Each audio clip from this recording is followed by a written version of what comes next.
یہ کہانی رحیم یار خان کے ایک چھوٹے سے گاؤں کی ہے جہاں آج بھی زمیندار بے تاج بادشاہ ہیں۔ میں اکثر چھٹیاں گزارنے وہاں جایا کرتی تھی کیونکہ ہمارا آبائی گھر وہیں تھا، بچپن وہیں گزرا تھا۔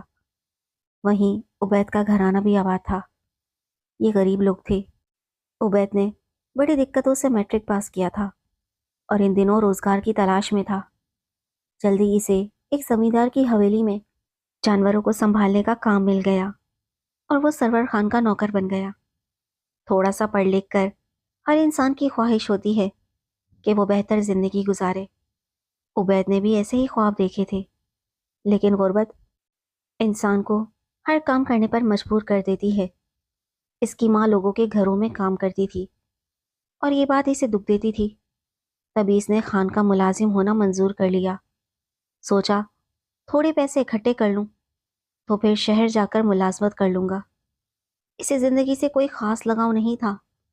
وہ اگر زندہ رہنا چاہتا تھا تو صرف اپنی ماں کے لیے، کیونکہ اسے بچپن سے ہی اپنی ماں کو ظلم سہتے دیکھا تھا۔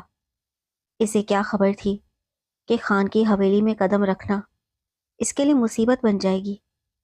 خان کی بیٹی فریال بہت خوبصورت، لاڈلی اور ذرا خود سر سی تھی۔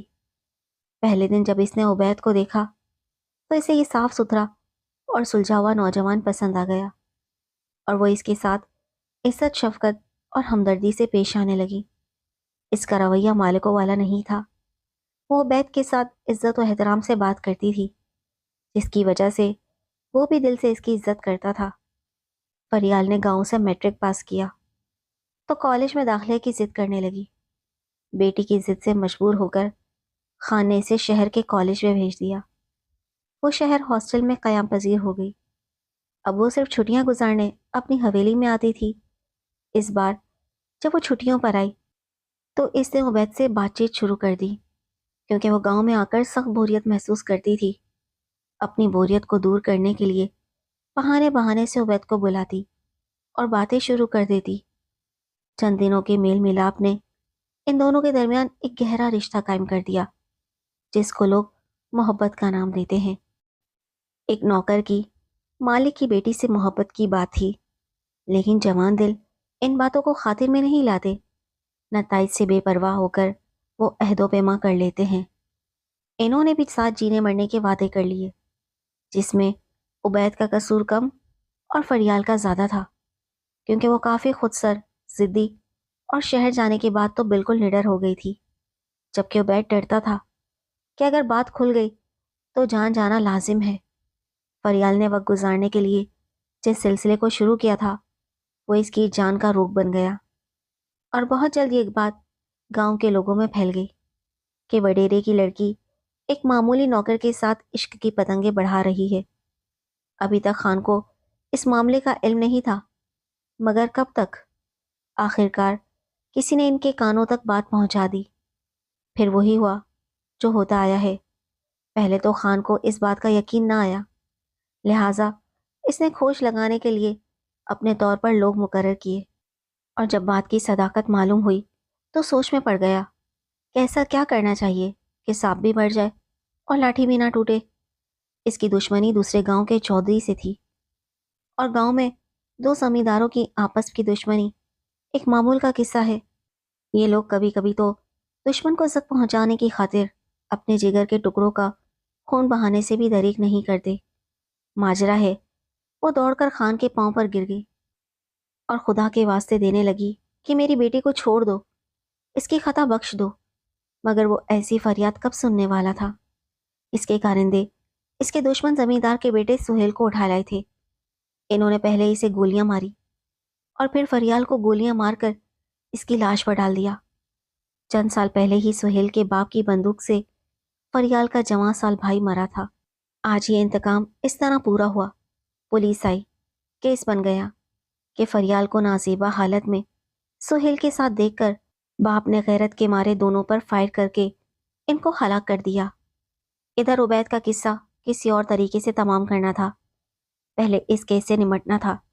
6 ماہ لگے، پھر یہ کیس داخل دفتر ہوا تو عبید کی باری آئی، جو خوف سے روپوش ہو گیا تھا۔ وہ کمانے کے بہانے شہر چلا گیا تھا۔ خان کے آدمی شکاری کتوں کی مانند اس کی تلاش میں تھے، کیونکہ اصل مجرم تو وہی تھا۔ جب تک اس کے خون سے دھرتی رنگین نہ ہو، خان کے کلیجے میں ٹھنڈک کیسے پڑتی؟ وہ گاؤں کے ایک شخص کے سرونٹ کوارٹر میں رہتا تھا۔ اس کی ماں بھی ساتھ رہتی تھی، جبکہ خان کے آدمی اس کے پیچھے تھے۔ ماں بیٹے کے غم میں گھل رہی تھی۔ وہ دن رات اس کی سلامتی کی دعائیں کرتی تھی۔ ایک دن عبید بس اسٹاپ پر کھڑا تھا کہ خان کے آدمی نے اسے دیکھ لیا۔ اس نے بس پر اس کا پیچھا کیا اور ٹھکانہ معلوم کر کے مالک کو خبر کر دی کہ وہ کہاں رہتا ہے، اور پھر خان نے اپنے وفاداروں کو حکم دیا کہ اس کا قصہ 15 دن میں تمام ہو جانا چاہیے۔ لیکن ابھی 15 دن بھی نہ گزرے تھے کہ ایک روز جب عبید گھر سے نکلا تو اسے راستے میں جیپ میں سوار ہونے کا حکم دیا گیا۔ وہ ہچکچانے لگا تو انہوں نے کہا، تمہیں کچھ نہیں کہیں گے، آرام سے بیٹھ جاؤ، بس 2-4 باتیں کرنی ہیں۔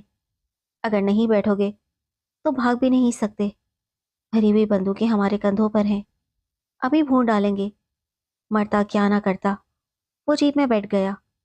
انہوں نے راستے میں اس کی جیب میں زیورات ڈال دیے اور تھانے لا کر کیس درج کرا دیا کہ یہ خان کے گھر ملازم تھا، ان کی بیگم کے زیورات چرا کر شہر بھاگ گیا تھا، کافی دن چھپا رہا، آج سونار کے پاس زیور فروخت کرنے جا رہا تھا کہ صرافہ بازار میں ہم نے اسے پکڑ لیا۔ زیور بھی اس کی جیب سے پولیس نے ہی برآمد کیے۔ پھر خان کے آدمیوں نے اس کو کہا کہ اب بھاگو۔ وہ بھاگ رہا تھا کہ اچانک بندوقیں بارود اگلنے لگیں اور وہ زخمی ہو کر گر پڑا۔ اسی وقت اس کی روح قفس انصری سے پرواز کر گئی۔ الزام یہ تھا کہ وہ تھانے سے فرار ہونے کی کوشش میں مارا گیا تھا، یوں چوری اور پھر فرار ہونے کے جرم میں وہ جان سے چلا گیا۔ جب یہ خبر اس کی ماں کو ملی، وہ 2 سانس بھی نہ لے سکی اور مر گئی، کیونکہ ایک غریب بیوہ ماں کی روح تو ایسے اپنے بیٹے کے پیار میں قید تھی جیسے دیو کی جان طوطے میں ہوتی ہے۔ جب یہ کہانی ہم نے سنی، ہمیں بہت دکھ ہوا۔ اصل واقعہ تو گاؤں والے جانتے تھے، مگر کس کی مجال جو اس بارے میں بات کرتا۔ سب مہر بلب، مگر دل میں افسوس کرتے رہ گئے۔ ایک نے کہا کہ خانہ خراب ہو اس عشق و محبت کا، جس کے کارن بھری جوانیاں برباد ہو جاتی ہیں اور موت کے گھاٹ اتر جاتی ہیں۔ خدا ان لڑکے لڑکیوں کو عقل دے جو نتائج سے بے پرواہ ہو کر اس راہ پر خطر پر قدم دھر دیتے ہیں۔ خان کو سب داد دے رہے تھے کہ کیسا عقل مند آدمی ہے جس نے ایک تیر سے 2 شکار کیے اور اپنی غیرت پر حرف نہ آنے دیا۔